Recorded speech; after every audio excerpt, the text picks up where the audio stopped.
Let's go back for a moment. It's December 22nd, 1944. The Ardennes forest is just a world of ice, and right in the middle of it is the Belgian town of Bastogne. American paratroopers are dug in, they're freezing, and they are totally, completely cut off from the rest of the world. And right then, in that morning fog, something's about to happen. Something that's going to show us a lot more than just how a battle is fought. It's about to reveal a collision of two completely different worlds. So, out of the mist, you see 4 German soldiers walking under a white flag. They're carrying a briefcase, and inside is this formal, typed-up ultimatum. And you gotta pay attention to the language here, because it says everything. It's so professional, almost cold. It talks about an honorable surrender as the only logical path to avoid total annihilation. You see, this is straight out of the old European playbook of war, a rational, professional offer from one military man to another. And from the German point of view, this offer wasn't just reasonable, it was a total no-brainer. I mean, by any standard military calculation, the situation for the Americans was completely hopeless. You got about 12,000 guys trapped by 5 German armored divisions. They are outnumbered 5-1, they're running out of ammo, they're running out of medical supplies, they don't even have the right clothes for the freezing cold, and the weather is so bad, no air support can get in. The math was simple, the outcome was obvious. Or so they thought. Well, that ultimatum was rushed over to Brigadier General Anthony McAuliffe, the acting commander of the 101st Airborne. They had to wake him up from a nap to read it. He looks at the German demand, and his immediate gut reaction was just that one single word. Later, when his staff was trying to write up a more, formal diplomatic response, they just couldn't. They realized his first instinct was the only one that really said what they all felt. And so, nuts was typed up and sent right back as the official American answer. And this, right here, is the real heart of the story. Why would you do that? This wasn't just some tough guy act. It wasn't just blind defiance. That one-word answer was a symptom of something so deep, so alien to the other side that they literally couldn't understand it. And to figure out why nuts was the only possible answer for McAuliffe and his men, we have to understand the very unique world they came from and the unwritten rules they were willing to die for. All right, so let's zoom out a little bit and look at the bigger picture. This is all happening smack in the middle of the Battle of the Bulge. This was it. This was Hitler's last, desperate, massive gamble in the West. It was a huge surprise attack meant to just punch right through the Allied lines. And at the absolute center of that whole plan was this tiny town, Bastogne. Why? Because it was a hub for 7 major roads. If you control Bastogne, you control the whole German advance. If you lose it, the entire offensive just grinds to a halt. And this timeline just shows you how incredibly close this whole thing was. The 101st was actually resting back in France when they got the call. They were just thrown onto trucks and raced 107 miles in the freezing rain.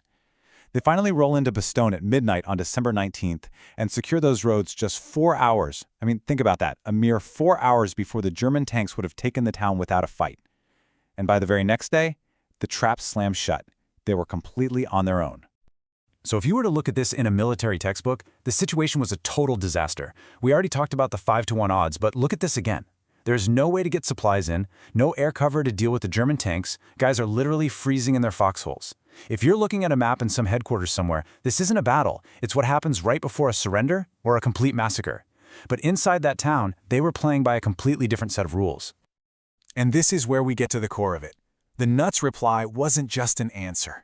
It was a message sent across this huge, unbridgeable cultural gap.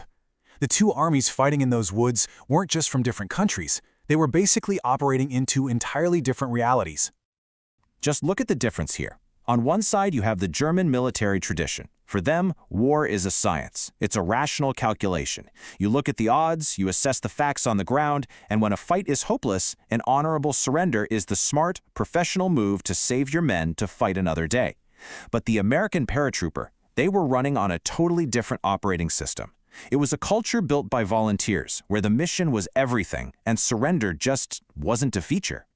So where in the world did this kind of culture come from?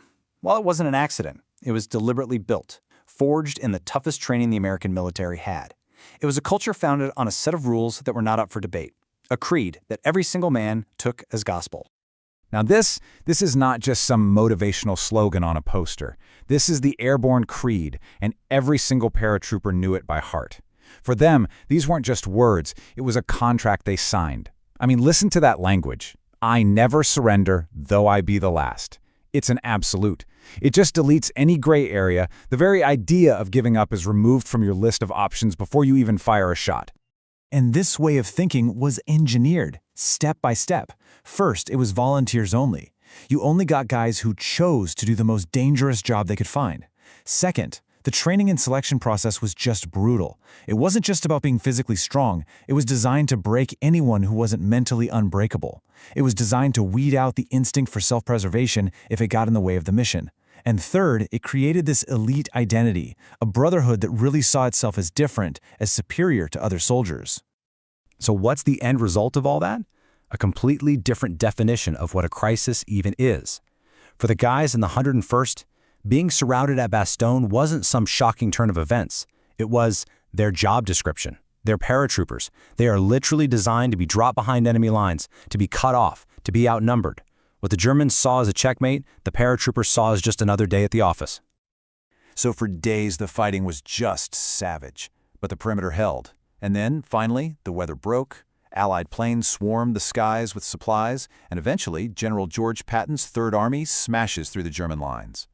But the arrival of Patton's tanks actually reveals the final and maybe the most interesting piece of this whole cultural puzzle. So all around the world, the story that people read was simple and heroic, right? The cavalry arrived just in the nick of time. Patton's tanks saved the day, rescuing the battered defenders of Bastogne. It's a fantastic story, a story of heroism and salvation. But it's not the story the men of the 101st thought they were living. At a press conference not long after, McAuliffe was crystal clear about this. He said his men never asked to be rescued. They weren't asking for help. They were asking for surgeons. They needed logistical support. They needed medical supplies so they could patch up their wounded and get back to fighting more effectively. You see the difference?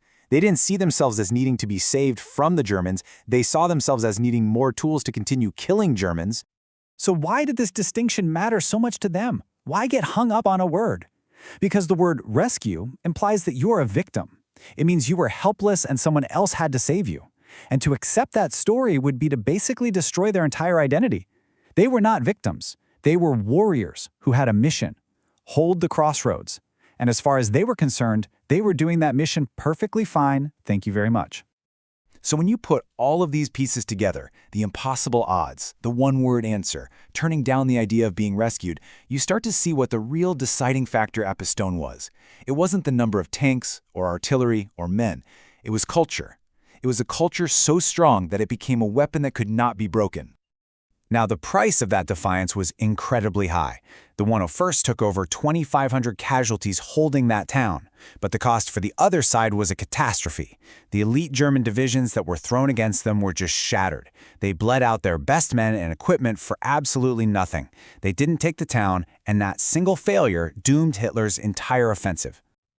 And that's really the bottom line here. The Battle of the Bulge, the biggest land battle America ever fought, turned right here, at this tiny Belgian town. And it turned because the German plan, which was based on a logical, rational calculation of force, ran headfirst into an enemy that was playing a completely different game. An enemy governed by a cultural code that made all those calculations totally meaningless. All that superior firepower was useless against a mindset that refused to even see defeat as a possibility. And that's the real legacy of Bastogne, isn't it? It leaves us with this question that goes way beyond the battlefield. A question that applies to every one of us. It makes you think about the power of belief, the power of identity, of a shared culture. It asks you to think about those times in your own life when the reason you're standing your ground becomes a force more powerful than any obstacle in your way. When does your why become an unbreakable weapon?